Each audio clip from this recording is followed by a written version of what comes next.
हो गया। चालू देखो, आज हम लोग वर्ग 10 में ही हैं, अध्याय 10, चैप्टर का क्या नाम है? बिहार संसाधन एवं उपयोग। बिहार संसाधन एवं उपयोग क्लास 10 में हम लोग हैं और ज्योग्राफी में अध्याय 10 में बात कर रहे हैं। इस चैप्टर का नाम है बिहार संसाधन एवं उपयोग। इसमें हम लोग बिहार के बारे में पहले समझ लेते हैं थोड़ा सा, उसके बारे में बाद फिर जानेंगे कि यहाँ कौन कौन सा चीज़ संसाधन के रूप में उपलब्ध है ना। ज्योग्राफी में हमको यही सब चीज़ पढ़ना है कि जो मतलब कि ज़मीन से जुड़ा हुआ चीज़ है, भौगोलिक चीज़ें जुड़ी हुई है, खेती किसानी यही सब चीज़ पढ़ना है ना। तो बिहार के बारे में आज हम लोग पढ़ेंगे कि यहाँ पर खेती कैसे होता है, नदी क्या है, नहर क्या है, इस सब के बारे में समझने की कोशिश करेंगे चैप्टर में। फसल कौन कौन सा उत्पादन होता है, किन किन एरिया में होता है। पहले बिहार का मैप आपके सामने रखे हैं हम, है ना। इसमें हम लोग समझने की कोशिश ये करते हैं कि बिहार के मैप में देखिए कौन कौन जिला कहाँ कहाँ है, कैसा इसका एरिया है। और इस तरह के देखिए ये जो हम लोग मैप में समझते हैं, उत्तर ऊपर की ओर होता है और दक्षिण नीचे की ओर। तो उत्तर में नेपाल हो गया, दक्षिण में झारखंड, पूरब में क्या हो गया? पश्चिम बंगाल, और ये पश्चिम में उत्तर प्रदेश। अब देखो पूर्वी छोर पर देखो कौन कौन सा मतलब तुम्हारा जिला है। ये कौन सा है? किशनगंज है। ये क्या है? किशनगंज है। ये क्या है? पूर्णिया। ये क्या है? कटिहार। तो ये तीन ठो मेन देखो पूर्वी छोर पर है तुम्हारा, समझ रहा है जिला। पश्चिमी छोर पर कौन कौन है? पश्चिमी चंपारण है, समझ रहा है। अरे गोपालगंज है, समझ में रहा है।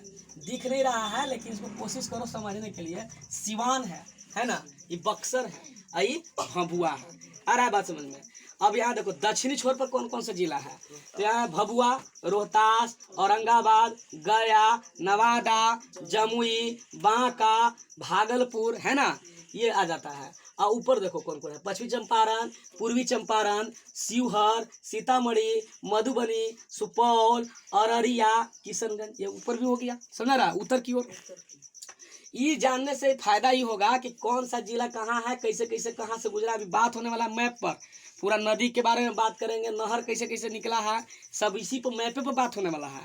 तो इसलिए पहले इस वीडियो में या इस क्लास में समझने की कोशिश करो कि जिला कैसे कैसे है, कहाँ कहाँ नाम धरेंगे तो दिमाग में रखना है। अच्छा, बीचे बीचे यहाँ से ऐसे गुजरा हुआ है इस बिहार के कौन? गंगा नदी।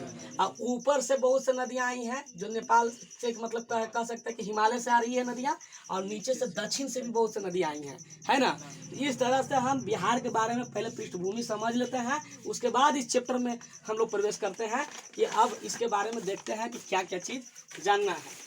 तो इसमें हम लोग सबसे पहले समझने की कोशिश करते हैं कि बिहार संसाधन उपयोग में बिहार में क्या क्या चीज़ संसाधन है। तो बिहार में भाई जब 15 नवंबर 2000 ईस्वी को जब अलगे हो गया कौन? झारखंड, तो खनिज के मामले में बिहार पीछे हो गया, लेकिन फिर भी कुछ संसाधन है। ज़्यादा से ज़्यादा चीज़ यहाँ क्या होती है? खेती होती है। तो सबसे ज़्यादा संसाधन के रूप में हम क्या कह सकते हैं? मिट्टी कह सकते हैं, है ना। हमारे पास क्या है? तो मिट्टी है ना। जलाशय है, जलाशय में क्या क्या आती है? नदियाँ हैं, नहरें हैं, ये सब होगी। वन है, खनिज है थोड़ा मोड़ा, वो वाला जो नीचे वाला क्षेत्र में जो बचा है। और जनसंख्या है। जनसंख्या भी तो आदमी जो निवास कर रहा है तो वो भी कुछ न कुछ कुटीर रोजगार, चाहे कोई काम कर रहा है, कोई विकास कर रहा है, तो वो भी हमारे लिए क्या है? संसाधन है। तो इनसे संबंधित हम कुछ टॉपिक के अंतर्गत इन संसाधनों को पढ़ेंगे। क्या क्या है भाई उसमें? तो पहला है कृषि। मिट्टी एवं इससे संबंधित फसलों के बारे में अध्ययन ही कृषि कहलाता है। मतलब कि मिट्टी संसाधन कब हो जाएगा? जब हम उसको कृषि के रूप में उपयोग करेंगे। ख हो गया कृषि और सिंचाई। तो जलाशय जो भी है हमारा, उसका इस्तेमाल करते हैं, क्या करते हैं? खेती में। और उसी से क्या होता है कि पैदावार हो रहा है। तो हम जब अगर जलाशय की बात करें तो भूमिगत जल में आ जाएगा, तालाब आ गया, नलकूप आ गया, नदी आ गया, नहर आ गया, ये सब आ गया। इन सभी के मदद से क्या होता है? हम लोग खेती करते हैं, तो इसलिए संसाधन है।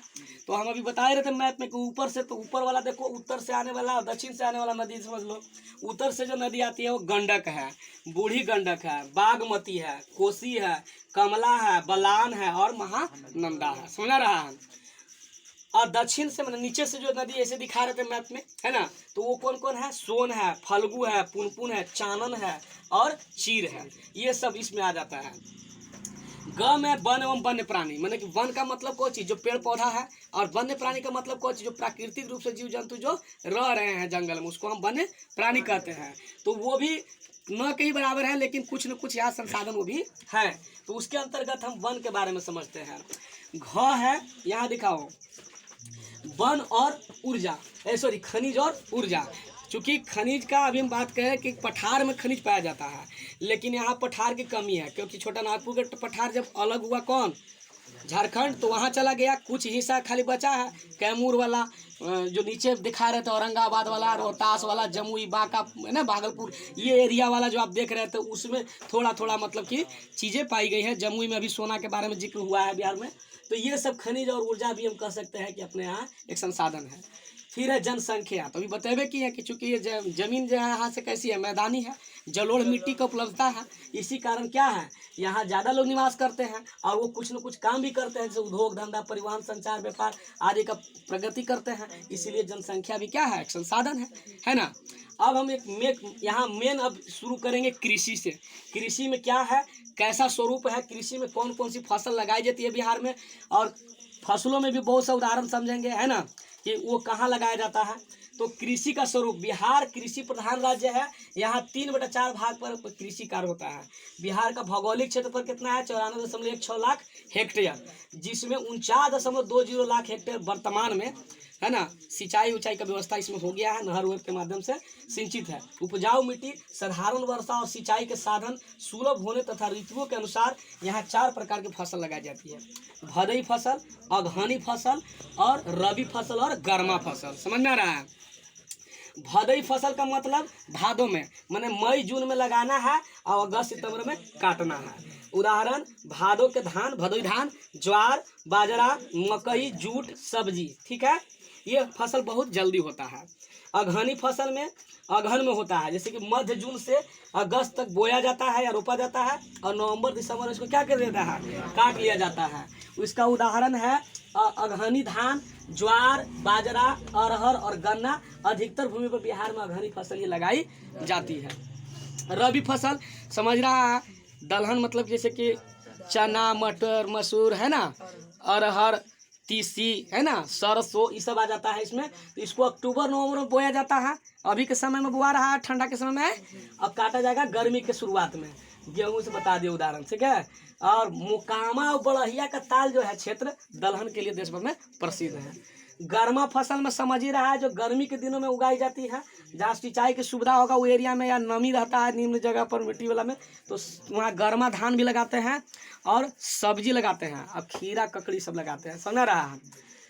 अब देखो विभिन्न फसलों का उदाहरण समझ लो। धान उत्पादन क्षेत्र उत्तर का मैदानी भाग है, इसके लिए पर्याप्त जल चाहिए। धान की 1/4 भूमि में सिंचाई का प्रबंध है अपने बिहार में। उत्तरी चंपारण ऐसे लिख सकते हो, रोहतास, औरंगाबाद, बक्सर और भोजपुर, जिसमें रोहतास में बड़े पैमाने पर धान की खेती होती है। उत्तरी और पूर्वी जिला में भदई धान को प्रमुख रूप से लगाया जाता है। उत्तरी में ऊपर वाला और पूर्वी में ये छोर वाला। गेहूं उत्तरी मैदान, पश्चिमी भाग जहां नहर तथा नलकूप से सिंचाई का प्रबंध है, वहां मैंने गेहूं होता है। रोहतास में नहर इतना है, नहर के बल पर सिंचाई हो रहा है, और इसीलिए रोहतास में गेहूं बढ़िया उत्पादन होता है। सुना रहा है। जौ, जहां गेहूं का उत्पादन होता है वहीं जौ भी लगाया जाता है। बिहार क्या है, दूसरा उत्पादक राज्य है पूरा भारत में जौ के मामले में।